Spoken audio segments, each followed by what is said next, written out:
Hoje nós vamos continuar nosso assunto sobre ângulo central e ângulo inscrito na circunferência, né?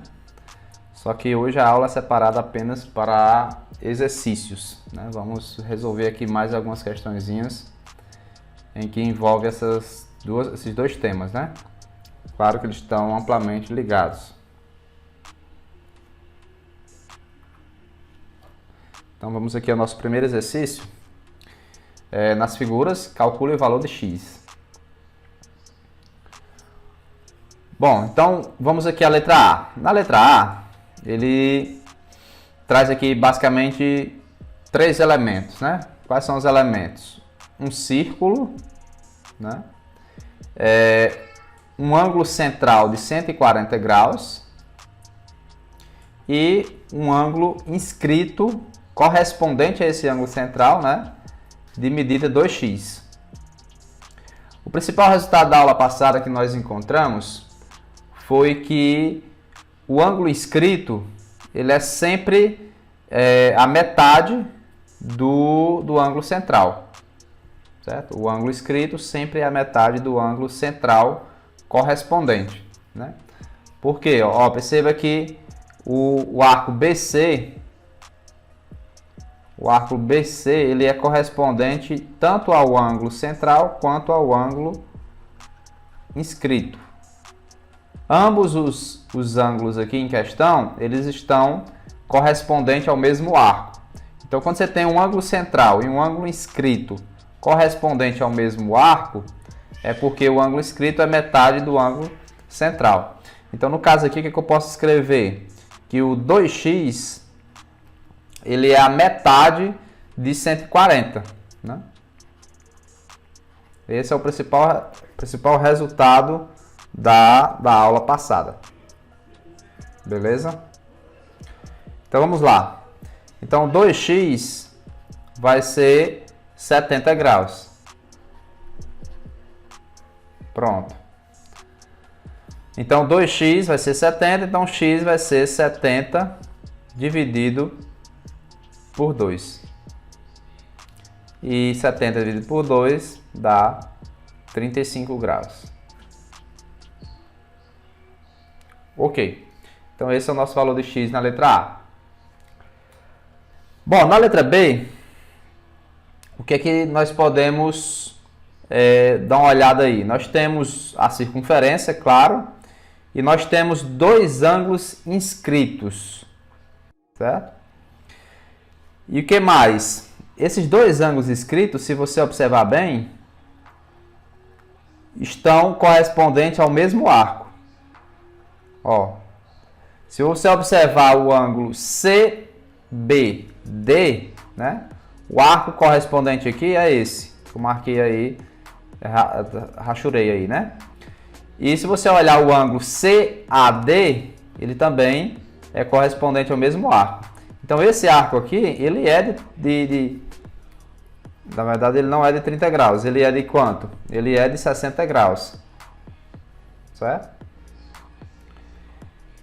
Mas esse valor aí nem importa, né? Porque na aula passada nós vimos que quando você tem ângulos inscritos correspondentes ao mesmo arco, eles têm a mesma medida. Então nesse caso aqui, quando você observar que dois ângulos inscritos são correspondentes ao mesmo arco, então pode ter certeza que a medida 3x aqui no caso vai ser, né, igual a 30 graus. Esse ângulo aqui vai ter a mesma medida que esse, porque eles estão opostos ao mesmo arco. Portanto, x só pode ser 30 dividido por 3. Então x é 10. Outra continha aí bem tranquila, ok?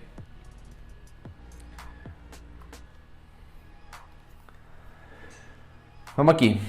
Determine o valor do ângulo x nos casos, né? Então vamos aqui. Bom, na letra A nós temos a representação de um ângulo inscrito que mede x graus, né? X alguma coisa. E nós temos também a representação de um arco com 70 graus de medida. Tá aí. Esse arco de 70 graus, ele tem a mesma medida, né, correspondente aqui, que o ângulo central de 70 graus. Então, quando você tem um arco de medida conhecida, o ângulo central correspondente a ele vai ter a mesma medida, né? Isso nós vimos na aula anterior. Beleza. Aí agora eu criei um novo elemento aqui, que foi o ângulo central de 70 graus. E o que é que nós sabemos sobre a questão do ângulo central e do ângulo inscrito? É que o ângulo inscrito, que é o x, ele mede metade do ângulo central. Então, o ângulo x vai ser a metade de 70. 70 dividido por 2 dá 35 graus. Também é uma questão bem tranquila, né? Vamos lá. Agora, essa aqui já não é tão óbvia. Nós temos aqui o seguinte, nós temos duas retas se cruzando, né? E aí está formando aqui um ângulo x. Bom, essas retas tocam a circunferência em 4 pontos. Estou aqui marcando esses 4 pontos. Esses 4 pontos, né? Está determinado aqui 2 arcos com medidas conhecidas. Um de 50 graus e o outro de 150 graus. Está aqui. Então, sabendo disso, quanto mede aí o valor de x, né? É isso que a questão está querendo. Então, como é que nós podemos desenrolar essa questão aqui? Bom, uma situação como essa aqui já requer um pouco mais de criatividade, né? E você precisa desenhar algo a mais aí nesse desenho, nessa representação, certo? Então, vamos ver aqui o que a gente pode fazer nessa situação. Quando você tem uma situação dessa, né, o cruzamento aqui de duas retas, uma saída é você traçar uma reta, ou um segmento de reta, que une 2 desses pontos. Do jeito que eu estou fazendo aqui. Porque a intenção aqui agora vai ser nós criarmos um triângulo, certo? E vamos observar aqui esse triângulo. Vamos chamar até de triângulo ABC. Então, eu criei meu triângulo ABC. Por que foi que eu fiz isso, né? Qual é a vantagem de eu ter feito isso? Eu quero que vocês observem agora o ângulo interno aqui, ó. O ângulo inscrito, na verdade, que é um ângulo interno do triângulo, que eu estou marcando de vermelho, né? Esse ângulo inscrito aqui, dá para a gente descobrir quanto é que ele mede, né? Ele é metade dos 50 graus aqui, ó. Todo o ângulo inscrito é metade do ângulo central correspondente, né? Tem um ângulo central aqui de 50 graus, que é correspondente a esse arco de 50. Então, esse ângulo vermelho, ele vai medir exatamente a metade de 50, que vai ser 25. Certo? Olhando para o vértice B, você consegue fazer algo parecido. Aqui, ó. Vamos olhar aqui para o vértice B. Ok. Se você olhar bem, o vértice B, ele tem um ângulo, né? Que também é correspondente a um ângulo de 150 graus aqui. É um arco de 150 graus. Então, o vértice B aqui, esse ângulo, que eu marquei de azul escuro, né? Ele vai ser 75. E aí, se você olhar bem também, o cara X aqui, né, a medida X, é justamente um ângulo externo, né, do triângulo ABC que eu criei. E nós vimos várias vezes que a medida do ângulo externo é a soma dos outros dois ângulos internos do triângulo que não estão vizinhos a ele. Então, no caso aqui, é a soma de 25 mais os 75. Portanto, aqui vai dar o quê? Vai dar 100. 100 graus. Beleza? Fácil sim, né? Então, nesse caso aí, você tem que criar aí um triângulozinho, né? Para você descobrir as medidas. Você também poderia ter feito, né? Vamos aqui abrir as possibilidades. Então, a estratégia, você poderia também ter criado o triângulo com esses dois aqui, ó. Você poderia ter traçado o triângulo aqui também, que ia dar a mesma coisa. Você ia achar a mesma situação. Esse ângulo aqui, ele é 25 e esse aqui é 75. Dá no mesmo, beleza? Não tem... Professor, podia fazer assim também, né? Dividir no 150 por 50, né? E somava e dava 100, né? Somar os dois dividir por 2, né? Na verdade, tem uma fórmula, né, para isso. Se você tiver aqui um ângulo chamado de alfa, e esse aqui tiver o ângulo beta, se você quiser descobrir o ângulo x sempre é alfa mais beta dividido por 2. Sempre você vai achar esse resultado aí, certo? Quando você tiver duas retas se cruzando assim, ó, vou até escrever aqui para vocês podem usar. Para você mostrar isso aqui, é só fazer esse mesmo procedimento que eu fiz com letras, certo? Ó, quando você tiver duas retas se cruzando, imagine uma aqui e outra aqui, né? Essas duas retas, suponha que você quer descobrir esse ângulo. Aí essas duas retas, elas formam um arco aqui. Suponha que você conhece a medida, né? Do jeito que você tem no exemplo aí. E tem outro arco bem aqui. Suponho que você também conhece essa medida. Então, o resultado que eu estou falando é o seguinte. Então, pode ter certeza que o x sempre vai ser o alfa mais beta dividido por 2. Sempre é isso. E aí você mostra, criando aqui um triângulo, né? Esse aqui vai ser beta sobre 2. Esse aqui vai ser alfa sobre 2. Né? E aí você percebe aqui, ó. Quem vai ser o x? O x vai ser beta sobre 2 mais alfa sobre 2. Que dá o quê? Alfa mais beta sobre 2, né? Isso aqui é eu mostrando porque é que funciona a fórmula. Mas resumindo, você pode ir diretamente para cá. Beleza? Segue aqui o próximo. Vamos lá. Determine a medida x em grau do ângulo PSM, né? Que é justamente esse que está marcado com a letra X aqui. É o ângulo PSM, né? E aí é bom que aí eu trouxe até uma sugestão, né? Traça o segmento PN, né? E observe os ângulos inscritos PNM e NPQ. Então o que você vai fazer aqui?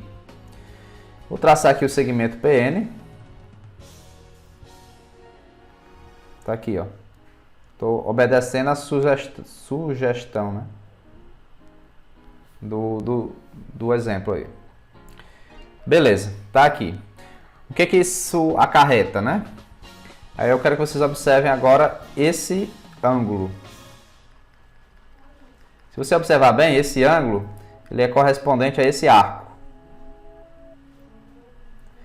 Esse ângulo é o ângulo inscrito, né?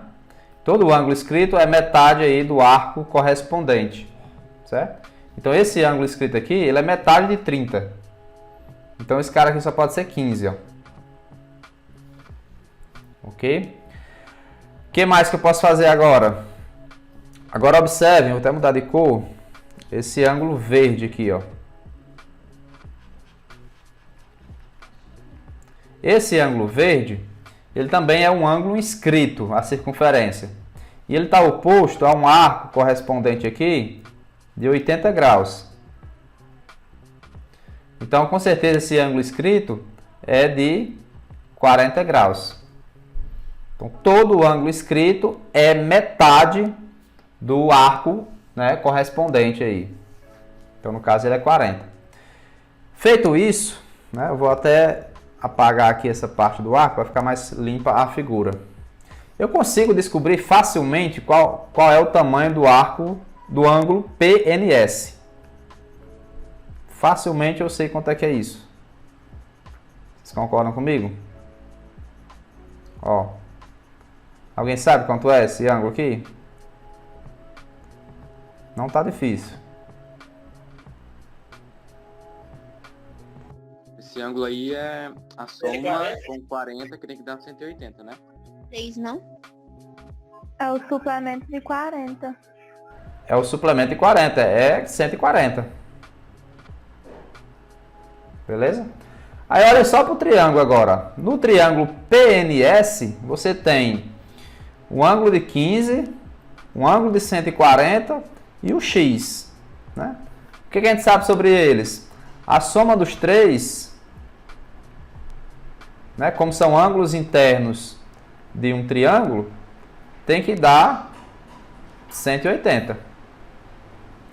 Portanto, o X é igual a 180.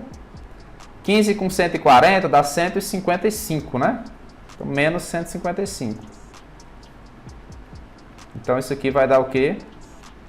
25, né? 25 graus. Fechou, né? No exemplo 3 aí tá de boa. Professor, Oi, Ana Júlia. eu também podia fazer 40 igual a x mais 15? 40 igual a... Ah, sim. Sim, né? Com certeza, muito bem. Deixa eu só mudar aqui a cor para...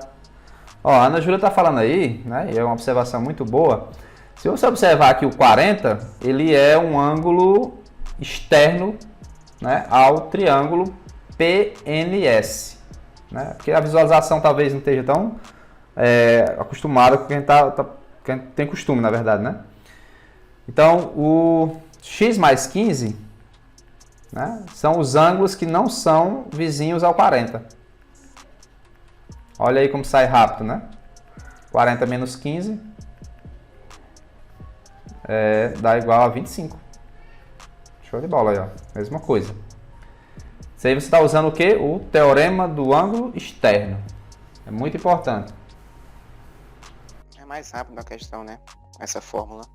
Quanto mais rápido você pensar, melhor, né?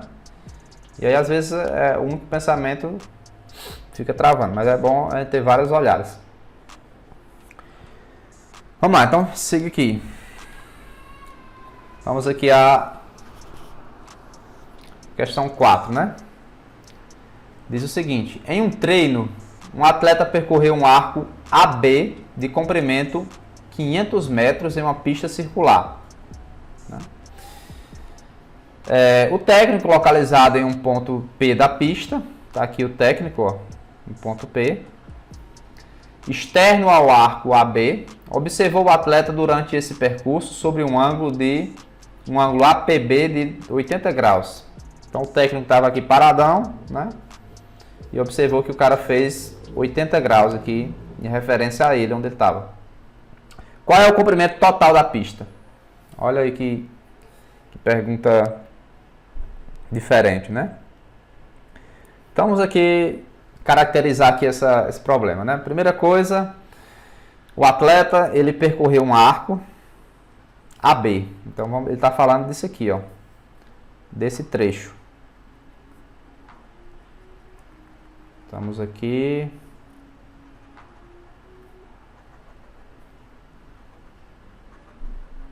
Então ele percorreu esse trecho aqui. Beleza. Tá aí. Esse arco aqui, ele diz que o comprimento desse arco é de 500 metros. Beleza. Eu vou aqui desenhar o ângulo central correspondente aí a esse arco. Né? Então, suponho que aqui está o centro. Então, esse ângulo que tem os lados vermelhos é o nosso ângulo central. Beleza. Esse cara aqui, dá para a gente descobrir a medida dele, né? Pelo que a gente está estudando, a gente já consegue descobrir qual a medida desse ângulo. Esse ângulo de 80 aqui é um ângulo escrito, né? Então, qual é a relação entre ângulo central e ângulo escrito? É que o ângulo escrito é metade do ângulo central. Então, esse ângulo central aqui, em destaque, ele só pode medir 160 graus. Porque o ângulo escrito tem que ser metade. Então, qual é o valor que para metade dá 80? 160. Ok, primeiro passo já foi concluído. O que é que nós sabemos agora? O que é que nós precisamos, na verdade? Nós precisamos do comprimento total da pista. E o que é que nós sabemos? Nós sabemos que um arco de 160 graus equivale a 500 metros. É isso que nós sabemos. Um arco de 160 graus equivale a 500 metros. Vou até escrever isso aqui. Ó. 160 graus equivale a 500 metros. Beleza. Bom, se fosse um arco de 320 graus, nós teríamos 1000 metros. Se fosse um arco de 80 graus, nós teríamos 250 metros. Né? O que eu estou querendo dizer com isso? Se eu dobrar a angulação, o comprimento também dobra. Né? E vice-versa. Se eu reduzir pela metade a angulação aí do 160, o comprimento também reduz pela metade. Isso são características de grandezas diretamente proporcionais. Em outras palavras, eu estou dizendo o seguinte, pessoal. Eu posso usar a regra de 3 aqui. Basicamente isso. Então, se 160 vale 500 metros, uma volta completa, que é de 360 graus, que é o comprimento total da pista, vai valer quanto? Aí você pode chamar aqui de qualquer letra, eu vou chamar de x. E aí pronto, acabou, é só fazer conta. A parte do raciocínio é essa, né? O resto é só coisas automatizadas. Então 160 vezes x é igual a 360 vezes 500. Beleza? Eu vou colocar as unidades aqui. Aí, x vai ser igual a isso tudo que está no segundo membro, dividido por 160 graus. Aí você cancela os graus aqui, ó, né? Posso cancelar também aqui, ó, o zero daqui com o zero daqui, né? Que mais? Eu posso simplificar aqui o 36 e o 16, tudo por quanto? Dá por 4. Vou fazer aqui bem detalhado. Então vai ficar 36 por 4 dá 9, né? Vezes 500 dividido por 4. Se eu pegar esses 500 metros e dividir por 4, eu vou ter o quê? 125, né? 125 metros. E aí, 9 vezes 125, né? Se fosse 10 vezes 125, dava 1.250. Não é assim? Se fosse 10 vezes 125, dava 1.250. Mas não é 10 vezes, é só 9 vezes. Então é 1.250 menos 125. Dá 1.125. Igual o Francisco Weber está jogando aí no chat.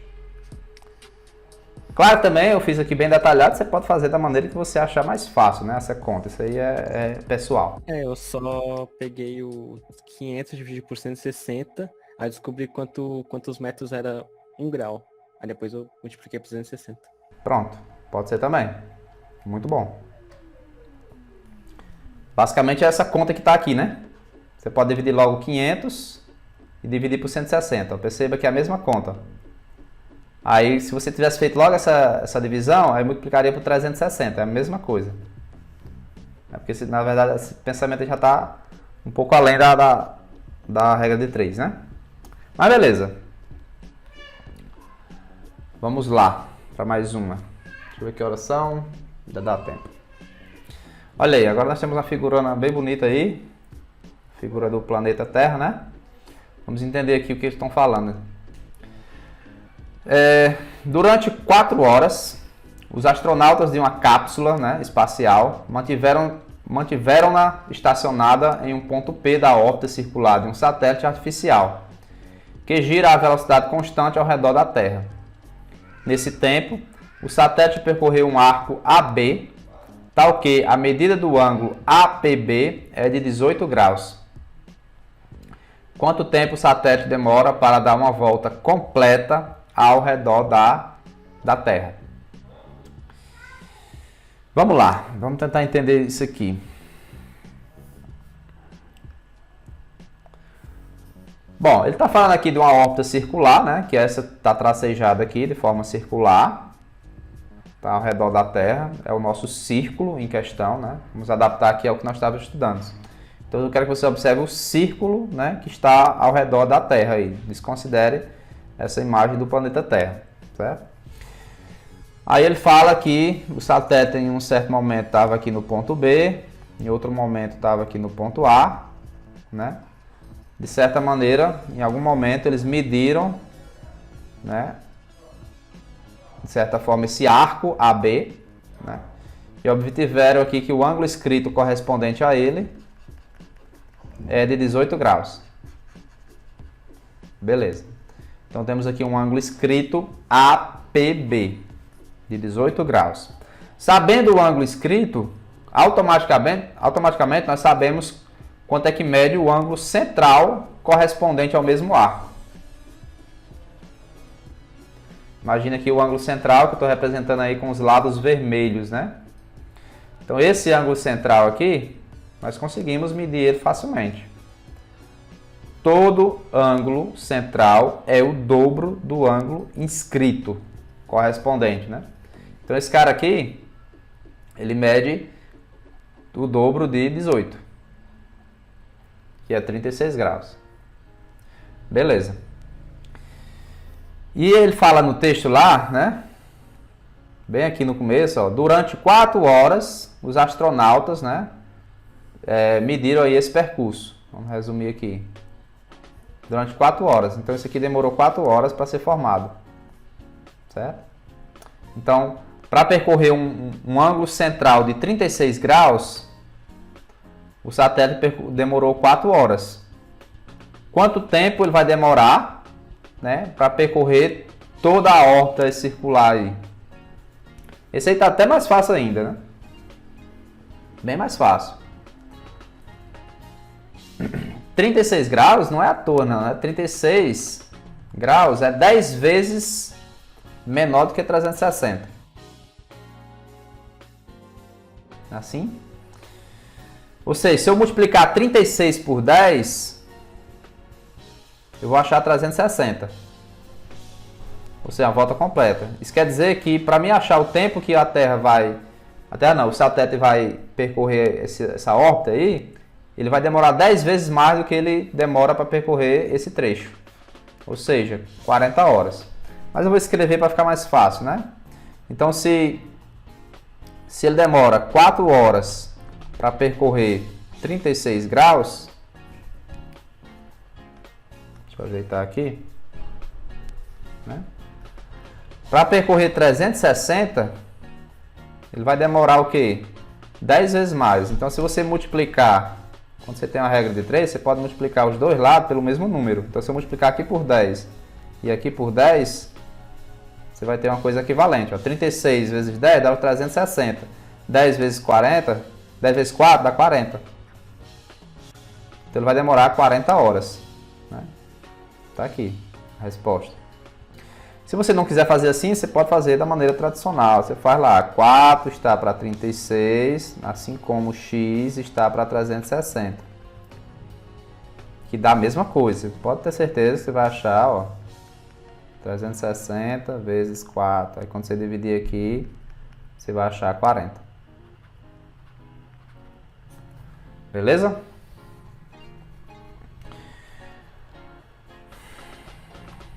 Vamos mais um aqui. Exercício 6.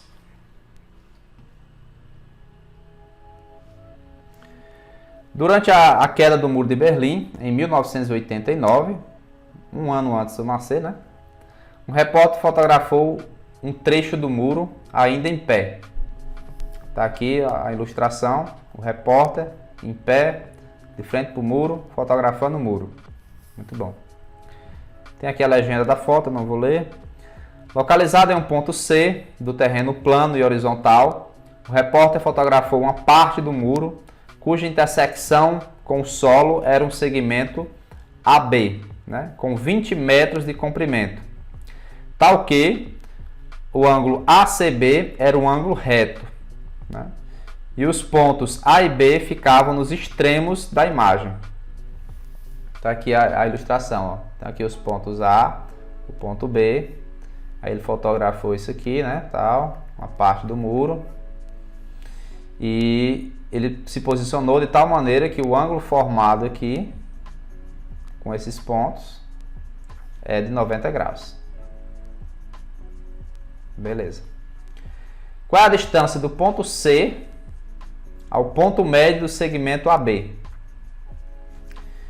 Então vamos aqui, ó. Ponto médio está por aqui, ó. Ponto do meio.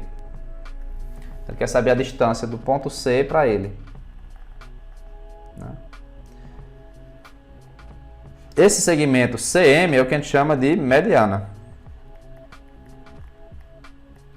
No caso aqui, é a mediana relativa à hipotenusa, né? Porque nós formamos aqui um triângulo retângulo.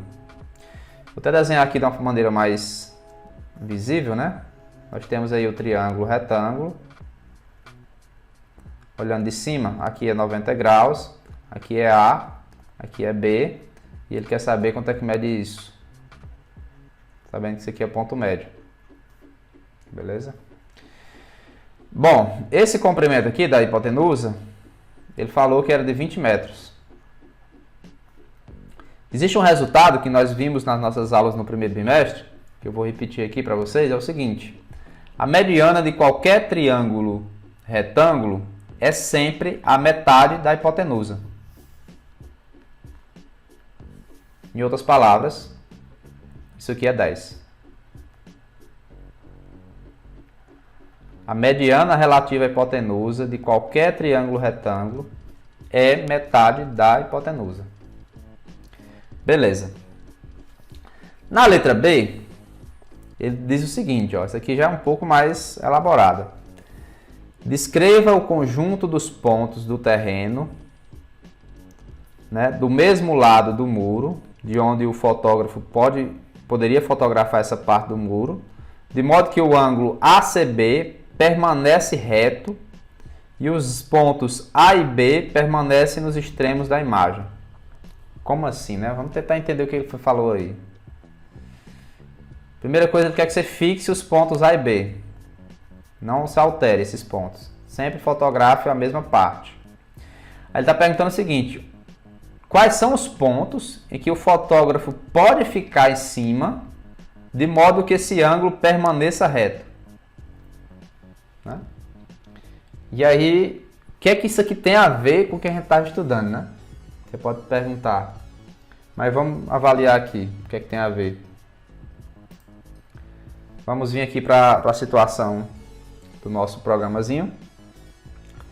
Então vamos avaliar o seguinte. Imagine que esse ponto que eu estou colocando a mãozinha em cima seja o ponto A. E esse aqui seja o ponto B.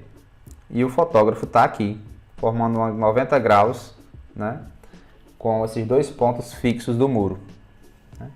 Perceba o seguinte. Se eu me locomover aqui, ó, esse ângulo não está se alterando, né? Não está se alterando de maneira alguma. Por que não está se alterando? Porque esse cara aqui é um ângulo escrito, correspondente a um ângulo central de 180 graus. Então ele é sempre metade de 180 em qualquer situação. Então, o que eu posso falar? É que o fotógrafo, né, ele vai ter que estar em cima, né, de uma parte circular. De certa forma, de uma parte de um semicírculo. Então o fotógrafo pode estar aqui, pode estar aqui, pode estar aqui, pode estar aqui, qualquer ponto aqui dessa parte. Deixa eu habilitar o rastro aqui desse ponto. Ó. tem uma opção aqui desse programa que você habilita o rastro. O que acontece? Se eu me mover, ó, ele pode estar em qualquer ponto desse aí, ó. Qualquer ponto desse ele pode estar. Claro, né, quem entende pelo menos o mínimo de fotografia tem que ver também a questão da lente, né? A abertura da lente, será que vai pegar realmente esses pontos? Então ele vai ter que estar onde? Em cima dos pontos de uma semicircunferência, né? Uma semicírculo. Vai estar aí, ó. Então o desenho que ele tem que estar vai ser esse aqui. Eu vou até colocar aí, deixa eu limpar aqui essa figura, para vocês entenderem melhor o que eu estou falando. Então quais são os pontos que ele vai poder ficar? Tá aí, ó. Ele tem que estar em cima de uma circunferência, com o diâmetro sendo AB. Isso aqui sendo o centro da circunferência, né? Então, descreva o conjunto dos pontos do terreno. Então tem uma semicircunferência.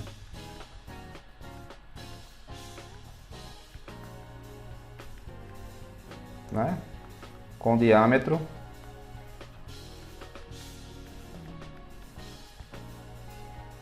AB.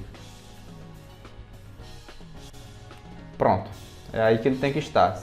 Se ele estiver em cima dessa semicircunferência, ele garante que esse ângulo sempre vai ser de 90 graus.